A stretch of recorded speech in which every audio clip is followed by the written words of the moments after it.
நான் உனக்கு ஏற்கனவே பல தடவை சொல்லிட்டேன், அளவுக்கு மீறி போகாதன்னு. என்ன நினைச்சிட்டு இருக்க உன்னை பத்தி? இந்த மாதிரி ஆளுங்க கிட்ட பயந்து தான் ஆகணும்.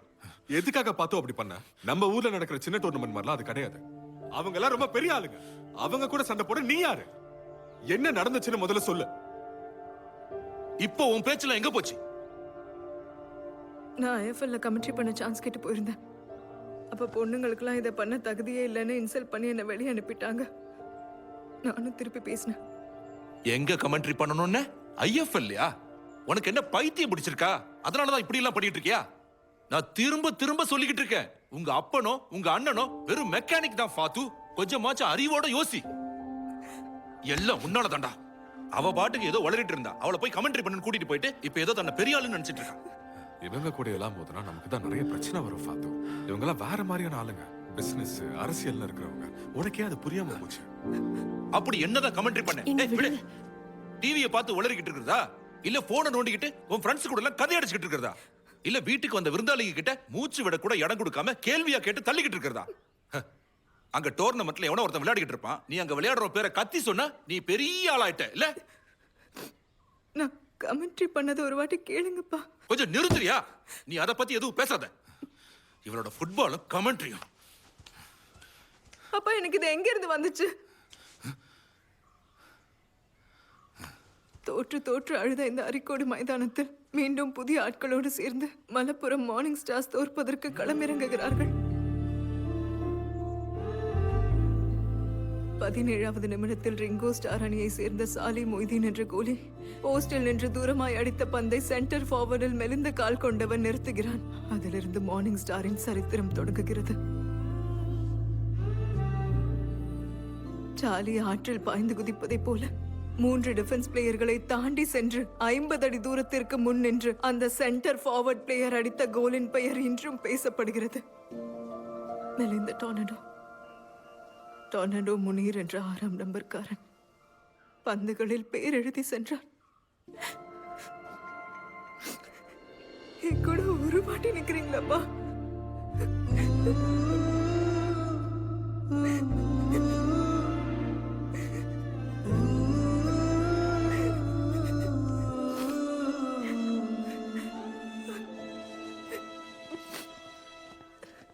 ஃபாத்து,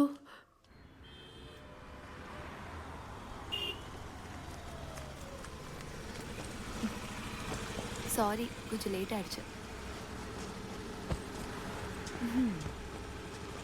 இங்க பாரு, முகத்தை கொஞ்சம் சிரிச்ச மாதிரி வை. அந்த பூட்டின வாயை கொஞ்சம் தோற. நம்ம முக்கியமான விஷயத்துக்கு போக போறோம். என்ன வேலை? அதெல்லாம் இப்ப சொல்ல முடியாது. ஒரு சர்ப்ரைஸ் இருக்கு. என்ன விஷயம் சொல்லு. அதெல்லாம் சொல்றேன். அப்புறம் சிவாவோட FB இன்ஸ்டாகிராம் ப்ரொஃபைல் இருக்குல்ல, அதை உனக்கு வாட்ஸ்அப் பண்ணியிருக்கேன். அப்படியா? எங்க இருந்து கிடைச்சது? அது ஒரு ஆள் அனுப்பிச்சாங்க. அவருக்கு என் யூடியூப் வீடியோ அனுப்பலாம்ல? நம்ம போய் அவரை மீட் பண்ணலாம்.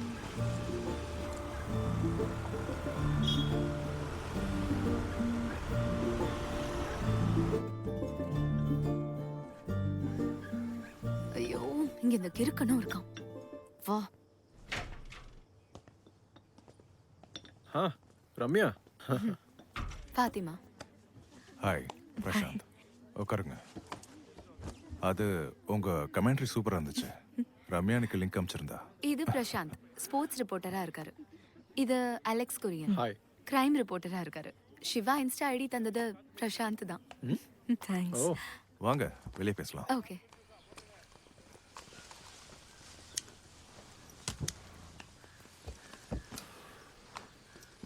இதை பாருங்க, சிவா இந்த IFLோட deputy broadcast director.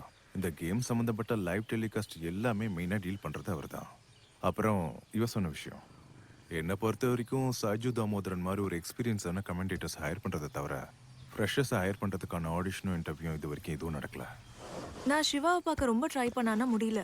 Shaiju sir try பண்ணியும் கனெக்ட் பண்ண முடியல. அவன் ஒரு மாதிரியான ஆளுன்னு நான் கேள்விப்பட்டிருக்கேன். ஆனால் அது ஒரு விஷயம் இல்லை. சாலமன் சொன்னார்னு நான் ஒரு ப்ரோக்ராம் போனேன், கமெண்ட்ரி பண்ணேன். சோலமன்? சாலமன் மார்கரெட், நம்ம ஃபுட்பால் பிளேயர்ல அவர் அகாடமில தான் ஒர்க் பண்றேன். அவர் சொன்னார்னு கேரளா ஸ்கூல் லீக்கு கமெண்ட்ரி பண்ண போனேன்.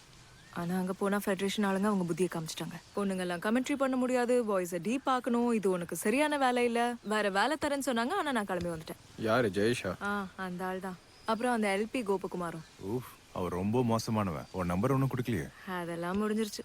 நம்பர் வாங்கி அவன் முடி டை அடிச்சு போட்டோ அனுப்பி அப்புறம் அவன் பொண்ணு என் ஃப்ரெண்டுன்னு சொன்னோன்னு ஒதுங்கிட்டான். இது வரைக்கும் செஞ்ச தப்புகளை நல்லா அனுபவிக்கிறான்.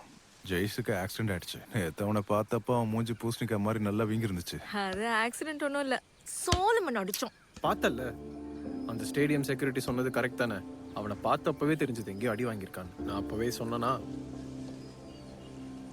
இது எப்போ நடந்தது?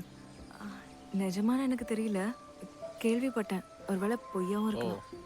ஓகே. ரொம்ப நாளுக்கு அப்புறம் அந்த அகாடமி ட்ரெயினரை அடிச்ச கேஸ் இப்போதான் முடிகிற மாதிரி இருக்கு. இப்போ புதுசா இது வேற. அடுத்த வாரம் அப்பீலோட தீர்ப்பு வந்துடும். சரி, ஓகே, பார்ப்போம். சரி, தேங்க்ஸ். போலாம். வா. பாய், see you. எதுக்காக சாலமன் அடிச்ச விஷயத்த அவன் கிட்ட சொன்ன? பிரச்சனை ஆயிடுமா? அது தெரியல. ஆனா அவன் ரொம்ப மோசமானவன். அவன் தங்கச்சி லவர் பைக்லயே கஞ்சாவை வச்சு போலீஸ் கிட்ட மாட்டி விட்டு அதையே வெளியே நியூஸாவும் கொடுத்துட்டான். இப்போ என்ன பண்றது? நம்ம பாத்துக்கலாம், நீ வா.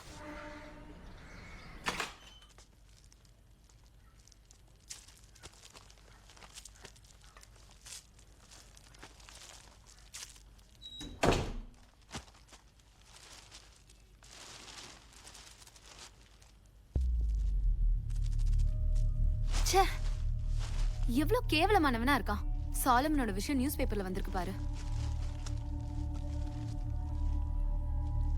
பிரசாந்தும் நானும் எவ்வளவோ அவன் கிட்ட கெஞ்சு பார்த்துட்டோம், கேட்கவே இல்லை. அது எத்திக்ஸ் இல்லைன்னு சொன்னான்.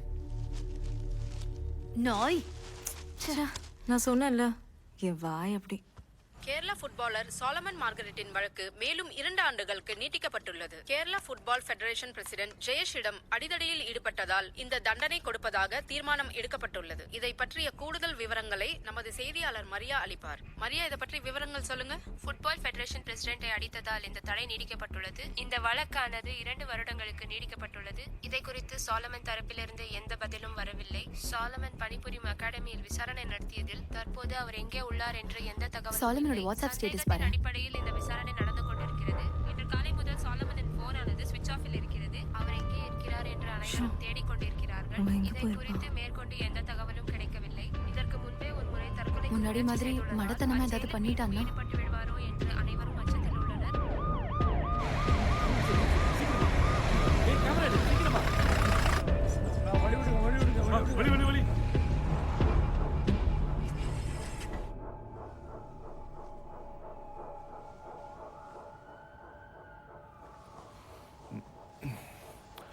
பாத்திமா, நான் எழுந்து உட்காரணும்.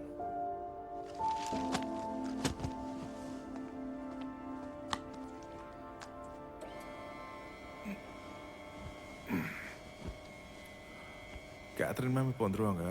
நீ கிளம்பு, பரவாயில்ல. எனக்கு ஒரு விஷயம் சொல்லணும்.